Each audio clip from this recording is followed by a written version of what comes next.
Darmanin a été... Bonjour mesdames et messieurs.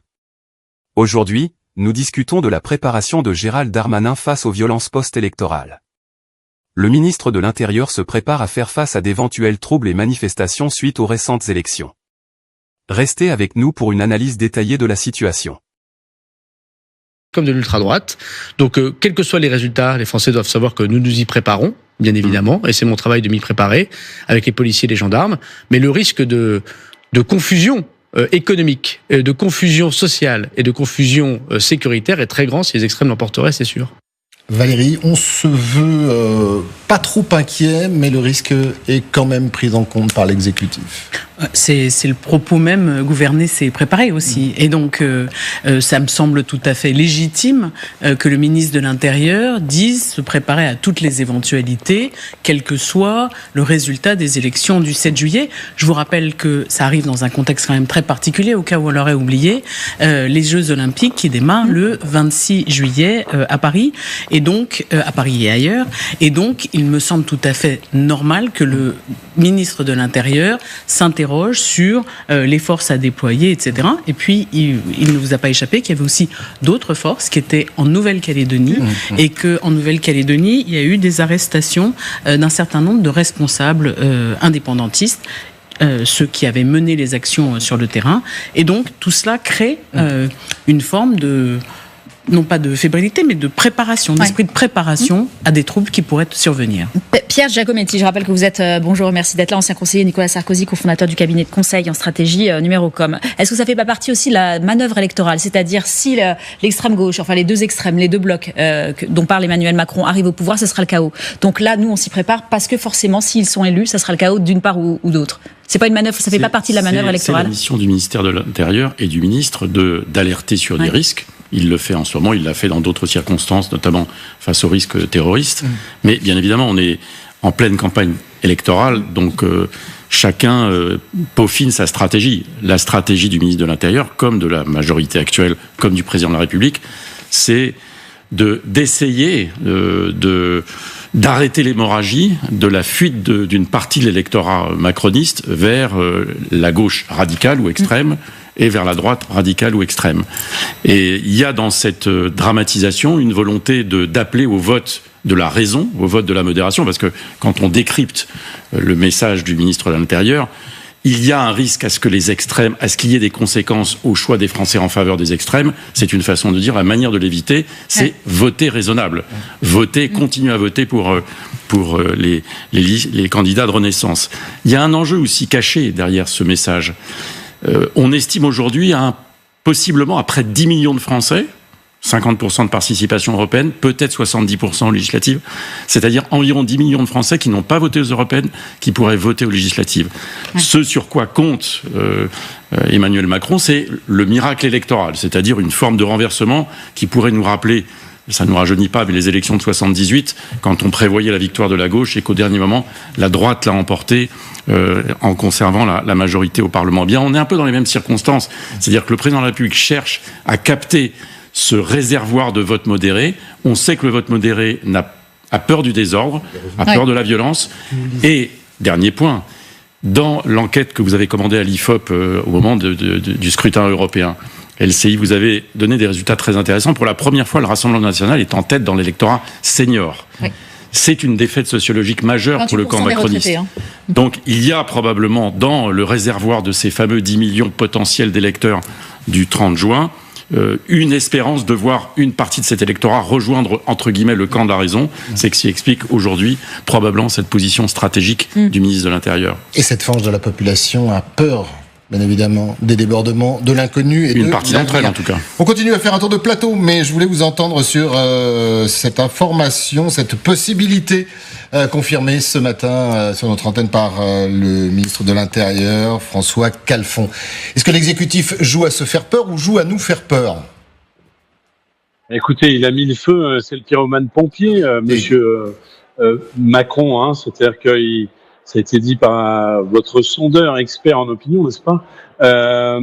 Il cherche un juin 68 alors qu'il n'y a pas eu de mai 68, c'est-à-dire qu'on sait très bien que le pouvoir de droite en place cherche un sursaut d'ordre. Seulement, ce que n'a pas compris M. Macron, M. Darmanin beaucoup plus, mais la partie liée avec M. Macron, c'est à quel point, et je le vois sur le terrain, les Français sont en colère contre la décision d'Emmanuel Macron. Donc cette idée de ranimer un bloc central sous couvert d'un vote de peur, je crains que ça ne termine dans le mur, d'autant que ce pouvoir, on a vu les déclarations de M. Macron lui-même sur les immigrés climatiques, n'est pas un facteur d'ordre, n'est pas un facteur de déstabilité entre deux camps, puisqu'en réalité, bien plus qu'un rempart face à l'extrême droite, il a été un passe-plat, et encore hier. Donc, qui pourrait croire une seule seconde dans le pays? D'ailleurs, je constate que il y a une implosion du bloc central macroniste, que M. Macron puisse être facteur d'apaisement, alors qu'en réalité, il est le principal responsable du chaos qui est dans notre pays. Restez avec nous, François Calfon. Sylvain Bourneau, ça peut être une réalité. Notre pays a connu ces derniers mois, ces dernières années, des actions violentes pour tout un tas de raisons. Il peut y avoir cet affrontement, celui qui n'aurait peut-être pas eu lieu dans les urnes, pourrait avoir lieu de la part de certains dans les rues de France? Ou ça vous paraît totalement incongru? Beaucoup de choses pourraient être des réalités. Je pense qu'il vaut mieux raisonnablement s'en tenir à déjà la situation actuelle. On voit bien, et l'astuce est un peu grosse.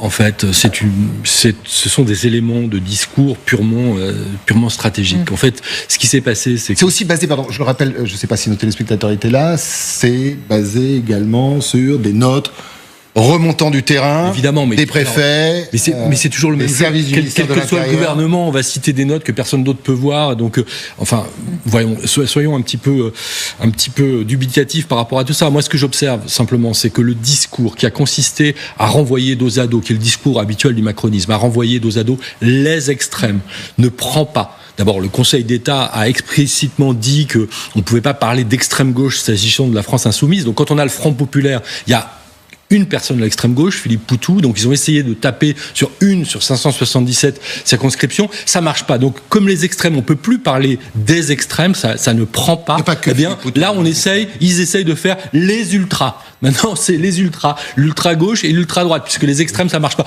C'est purement stratégique en fait, et c'est grave. C'est grave parce qu'on ne s'amuse pas à brandir la possibilité de déclenchement de l'article 16. Par exemple, l'article 16, il n'a été appliqué qu'une fois dans la Ve République. On y vient parce que regardez ce que dit l'article 16. C'est nos confrères d'Europe 1 ce matin. On n'a pas pu vérifier cette information, mais ils avancent cette information. Face au blocage des institutions, Emmanuel Macron pourrait, dit-il, démissionner. Ça, on en a déjà parlé, mais le chef de l'État dispose aussi d'une autre solution. Le recours à cet article 16. Que nous dit-il, cet article 16 de la Constitution? Il confère au chef de l'État les pleins pouvoirs. Regardez, lorsque les institutions de la République, l'indépendance de la nation, l'intégrité de son territoire ou l'exécution de ses engagements internationaux sont menacés, bien évidemment, on nous dit qu'il pourrait avoir recours à cet article. Vous y croyez, Patrice Duhamel, justement? Non. Pourquoi? Non, sauf, vous avez évoqué avril 61, il n'a été déclenché par le général de Gaulle qu'une seule fois. Et donc, pas du tout depuis, pas en 68 non plus. Et après, une tentative de putsch. Oui, c'est ce que j'allais dire. C'était une tentative de putsch militaire, les fameux généraux, le carteron de généraux en retraite, Salan, Jouot, etc., à Alger. C'était une tentative de renversement de la République par des militaires à Alger. Ça a duré 3 jours. De Gaulle déclenche l'article 16. Ce qu'il faut savoir, c'est que l'article 16, sans entrer dans les détails, il est encadré de 2 manières. Il est d'abord encadré dans le temps. Il y a des rendez-vous 30 jours d'abord et ensuite 2 fois 30 jours. Et il est surtout encadré par le consultation du Conseil constitutionnel sur la légitimité de ce déclenchement par les présidents de l'Assemblée et du Sénat et par le gouvernement. Mais ça n'a pas pu être évoqué. Non, mais on n'en est pas là du tout. C'est des conditions absolument extrêmes. Vous l'avez montré. Oui, après on sait qu'Emmanuel Macron est l'homme des conditions extrêmes aussi, donc on peut se poser la question. Oh oui, enfin franchement, là, pour l'instant, je n'ai pas lu ces notes des renseignements territoriaux.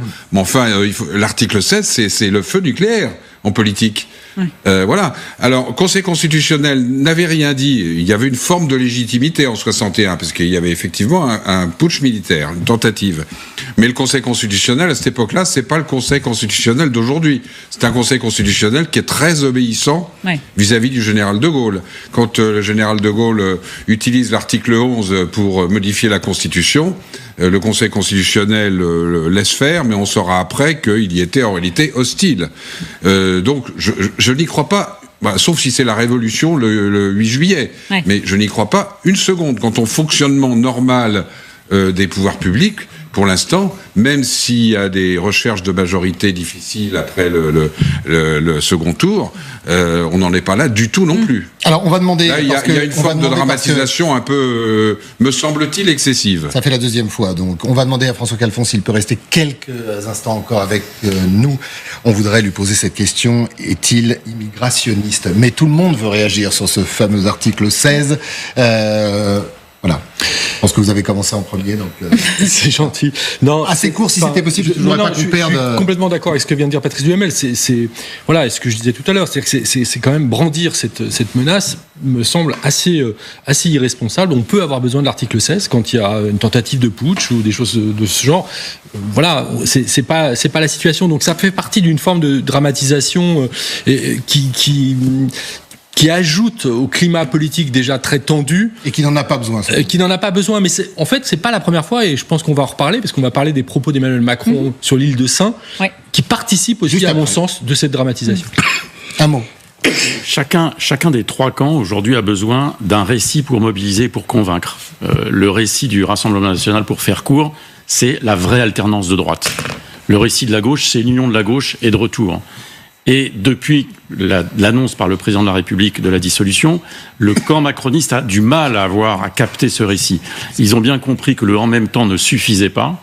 Et on est bien là dans la recherche, si cette information est confirmée, celle que vous avez donnée de vos confrères d'Europe 1, si cette information est confirmée, elle va dans le sens de ce que je disais précédemment. C'est-à-dire qu'on a besoin, du côté de Macron, d'incarner l'ordre et la préservation des institutions, d'incarner la modération. Ça n'est plus le « en même temps », c'est l'ordre républicain, et c'est une façon, encore une fois, de chercher à mobiliser des électeurs qui n'auraient pas pris leur décision. L'article 16, c'est pas la modération. C'est pas la modération, mais c'est une façon de faire appel à des électeurs qui seraient sensibles à ce risque-là. Voilà. Dans l'actualité également, on commençait déjà à l'aborder, les attaques d'Emmanuel Macron envers le nouveau Front populaire. Je vais vous demander, on va bien évidemment vous demander votre avis, François Calfon. En déplacement dans le Finistère, qu'a dit le chef de l'État hier? Il a salué donc l'engagement des habitants de l'île de Sein pendant la Seconde Guerre mondiale, mais il a eu d'autres propos. Ce n'est pas un programme social-démocrate, en parlant justement du nouveau Front populaire. C'est un programme totalement immigrationniste, et d'ajouter, ils ont fait un accord d'appareil, mais qui ne tiendra pas. Je vous reprends tout de suite après. On voulait juste vous faire écouter la réaction de Gérald Darmanin, qui a réagi à l'emploi de ce terme ce matin, immigrationniste. Voici comment le ministre de l'Intérieur soutient son président. On vous reprend après.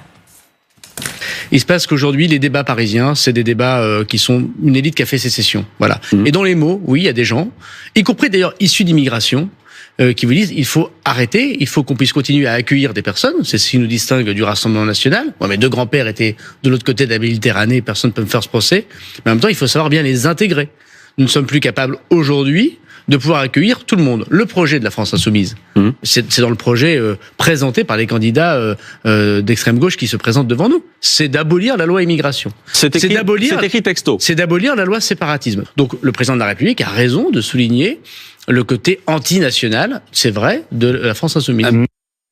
Alors, François Calfon, est-ce que vous êtes immigrationniste ou est-ce que vous condamnez, comme certains, et notamment Olivier Faure ce matin, des propos, je cite, indignes de la part du chef de l'État? Écoutez, ce que fait le chef de l'État, c'est ce qu'il rédige, c'est un tract pour le Rassemblement national. Ça, c'est sur la forme, et ça fait maintenant des années qu'il trahit finalement le front républicain que nous avons constitué pour le faire élire, avec finalement des propos qui sont dignes du Rassemblement national, comme l'était sa loi immigration. Je réponds à Monsieur Darmanin, qui introduit des éléments de préférence nationale. Ensuite, sur le fond, moi j'assume le débat qui consiste à dire est-ce que il y aura des réfugiés climatiques, et comment faisons-nous face au changement climatique? S'il faut changer et évoluer sur le changement climatique, c'est bien qu'il y a finalement des difficultés qui sont devant nous et qu'il faut prendre en compte. Restez avec nous, François Calfon. Avant de vous entendre tous en plateau, voyons très précisément ce que prévoit aussi ce contrat de législature du nouveau Front Populaire, en gros le programme sur cette gauche unie. Ce qu'elle prévoit sur ce volet immigration, très précisément, Sylvia. Oui, alors après les mesures des 15 premiers jours et un été de transformation, le nouveau Front Populaire, effectivement, s'attaquera à l'accueil digne en France. Et c'est le point numéro 1, il en parlait effectivement Gérald Darmanin. Le nouveau Front Populaire souhaite abroger les lois asile et immigration promulguées en janvier et dont un tiers des mesures avaient été censurées par le Conseil constitutionnel. Alors parmi les mesures qui restent dans cette loi asile et immigration, il y a la simplification des procédures pour expulser les délinquants, l'extension de la double peine notamment. Dans le programme du nouveau Front Populaire, on va retrouver la régularisation des travailleurs, étudiants, parents d'enfants scolarisés. Les partis de gauche veulent un accompagnement social et une autorisation de travailler pour les demandeurs d'asile. Ils veulent également instituer la carte de séjour de 10 ans comme titre de séjour de référence afin de faciliter une vie stable. À la loi immigration votée justement pointer du doigt la fin de la stabilité des titres de séjour. Actuellement, il y a plusieurs durées pour une carte de séjour. Ça peut être 1 an, 2 ans, 4 ans et plus. Et puis garantir également le droit du sol intégral pour les enfants nés en France et faciliter l'obtention de la nationalité française. Il faut aussi, Sylvia, parler de l'aide médicale d'État. Oui, c'est vrai qu'on en a beaucoup parlé. Elle n'a pas été supprimée d'ailleurs dans la loi immigration promulguée cette année. Les sénateurs voulaient la transformer. Mais le nouveau Front Populaire souhaite garantir l'accès à l'AME qui est régulièrement visée par les partis de droite. Elle prévoit une couverture intégrale des frais médicaux hospitaliers des étrangers en situation irrégulière présents en France depuis au moins 3 mois. Éric Ciotti, par exemple, propose de la réduire drastiquement pour aider les paysans. Et puis il y a également la mise en place d'une agence de sauvetage en mer et sur terre afin de sauver notamment des vies en Méditerranée où plus de 2500 personnes sont mortes en 2023 ou disparues selon l'ONU. Et puis également le nouveau Front Populaire prône un statut de déplacé climatique. C'est un vrai sujet parce que beaucoup pourront s'en prévaloir dans les années à venir en raison du contexte de réchauffement. Jean-Luc Mélenchon parlait d'ailleurs notamment de 260 millions de déplacés d'ici 2030 dans le monde. C'est un chiffre évidemment qui diffère selon les institutions et qui est très difficile à établir.